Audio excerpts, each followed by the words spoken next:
2024 के चुनाव नरेंद्र मोदी के लिए व्यक्तिगत रूप से, राजनीतिक रूप से और नैतिक रूप से एक प्रचंड हार हुई है। ये 1/3 प्रधानमंत्री हैं।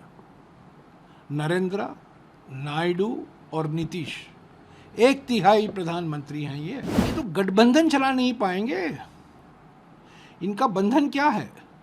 ये डेमोक्रेसी में इनका कोई विश्वास नहीं है, डेमोकुर्सी में विश्वास है और डेमोकुर्सी के साथ वो बंधन जानते हैं। 2024 के चुनाव नरेंद्र मोदी के लिए व्यक्तिगत रूप से, राजनीतिक रूप से और नैतिक रूप से एक प्रचंड हार हुई है। ये कुछ भी कहें, जो उन्होंने नारा लगाया था 400 पार, वो पूरा नहीं हो पाया।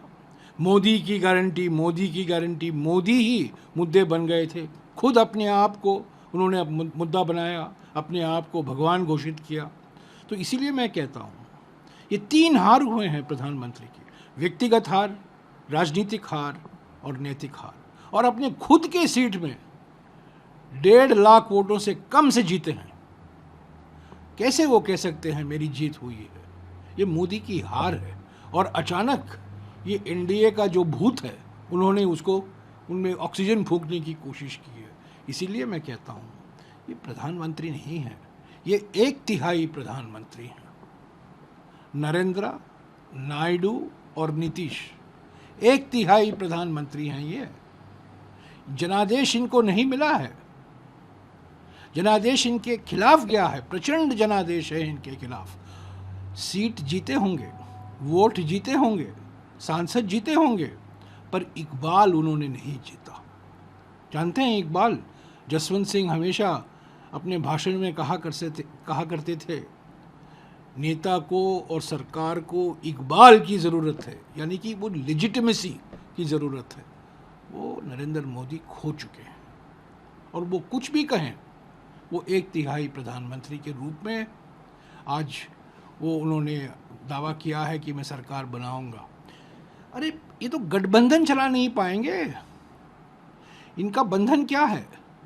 ये डेमोक्रेसी में इनका कोई विश्वास नहीं है, डेमोकुर्सी में विश्वास है और डेमोकुर्सी के साथ वो बंधन जानते हैं।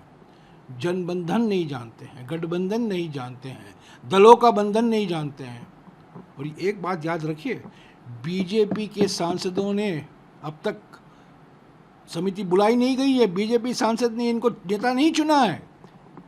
वो उन पर बाईपास सर्जरी कर दिया और सीधे एनडीए के सांसद इनको चुने नेता।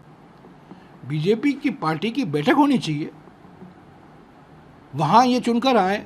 हम लोग सब जानते हैं अंदरूनी मामला क्या हो रहा है, कौन लोग नाराज़ हैं, कौन लोग नहीं चाहते हैं उनको, पर बाईपास सर्जरी कर दिया बीजेपी के ऊपर। लेकिन सर आप कह रहे हैं कि जनबंधन नहीं जानते हैं, गठबंधन नहीं जानते हैं, लेकिन तारीखों के कसीदे पड़े हैं। डेमोकुर्सी बंधन जानते हैं, कुर्सी बंधन, सत्ता बंधन, कुर्सी बंधन। उसी पे जो और साथी हैं उनके, नीतीश कुमार और चंद्रबाबू नायडू, उन्होंने तो साफ तौर पर कहा कि अगली बार जब आप आइए तो कुछ लोग जो इधर उधर जीत गए हैं, अगली बार सब हारेंगे, हमको पूरा भरोसा है, जल्दी आप आइए। आज अरे देखिए, एक ज़माने में चंद्रबाबू नायडू हमारे साथ थे। 2018 में उन्होंने प्रधानमंत्री, 1/3 प्रधानमंत्री को क्या कहा? आतंकवाद कहा। और हम जानते हैं 1/3 प्रधानमंत्री और अमित शाह ने चंद्रबाबू नायडू के बारे में क्या कहा था। नीतीश कुमार तो जानते ही, वो पलटी के मास्टर हैं, कहाँ भी, कहीं भी, किसी वक्त कहीं भी हो सकते हैं। हमारे साथ भी रहे हैं।